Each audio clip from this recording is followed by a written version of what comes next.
ವ್ಯಕ್ತಿತ್ವ ಮಣ್ಣಿನಾಗ ಮಣ್ಣು ಆಗಿ ಹೋಗು ಬದ್ಲಿ ಈ ಹೊಸ ಜೀವನದಾಗ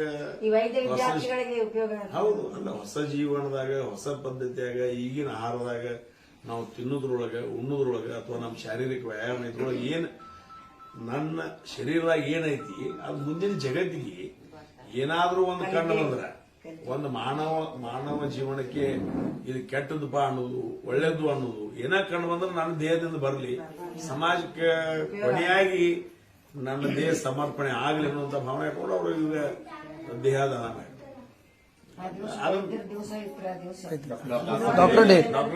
ಡಾಕ್ಟರ್ಸ್ ಡೇ ಅವರು ನಾವು ಅದನ್ನ ಮಾತಾಡಿದ್ವಿ.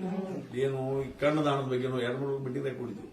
ಈಗ ನೋಡ್ರಿ, ಭಾರತ ದೇಶ ಸರಸಾರು ಒಂದು 2-2.5 ಕೋಟಿ ಜನ ಕಣ್ಣು ನಾವ್ ಇಟ್ಕೊಂಡು ನಾವು ಮಣ್ಣಾಗ ಮುಚ್ಚಿ ಹೋದ್ರಿ. ಅದ ಇಟ್ಕೊಂಡು ನಾವ್ ಏನ್ ಮಾಡೋರು ಅದನ್ನ ನಾವ್ ಇಟ್ಕೊಂಡು ಏನ್ ಮಾಡ್ಬೇಕು? ಅದಕ್ಕೆ ಫ್ಯಾಮಿಲಿಗೆ ಅವೇರ್ನೆಸ್ ಕೊಡ್ಬೇಕು. ಫ್ಯಾಮಿಲಿಗೆ ಅವೇರ್ನೆಸ್. ಈ ಮನುಷ್ಯನಲ್ಲಿ ಈಗ ಅಂಗಾಂಗಗಳದಾವ, ಯಾವ ಅಂಗಾಂಗ ಬರ್ತಾವ ತಕ್ಕೋರಿ, ಅದ್ ಇನ್ನೊಬ್ರಿಗೆ ಉಪಯೋಗ ಮಾಡ್ರಿ. ನಾ ಏನ್ರಿ ರೋಲ್ನಾಕ ನನ್ನ ರೂಪದಾಗ ಅವ್ನು ಜಗತ್ತಲ್ಲಿ ನೋಡ್ತಾನ. ಈಗ ಎಷ್ಟು ಮಂದಿ ಸಾಯ್ತಾರ ದಿನ. ಈ ಒಳ್ಳೆ ಕಣ್ಣು ದಾನ ಮಾಡ್ರೆ ಕುರುಡ ಮುಕ್ತ ದೇಶ ನಾವು ಮಾಡ್ಬೋದು. ಇಷ್ಟೊಂದು ಜನಸಂಖ್ಯೆ ಐತಿ.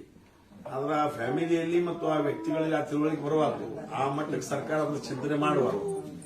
ಸರ್ಕಾರ ಚಿಂತನೆ ಏನ್ ಮಾಡ್ತೈತಿ? ಕಣ್ಣು ಮುಚ್ಚಿ ಕೊಟ್ಟಾಕ ಅಷ್ಟೇ ಚಿಂತನೆ ಮಾಡ್ತೀವಿ. ಕಣ್ಣು ತೆಗೆದು ಏನ್ ಮಾಡಿದ್ರು ಸರ್ಕಾರ ಚಿಂತನೆ ಮಾಡ್ತಾರೆ. ನಮ್ ದುರ್ದೈವ್ರಿ, ದುರ್ದೈವ.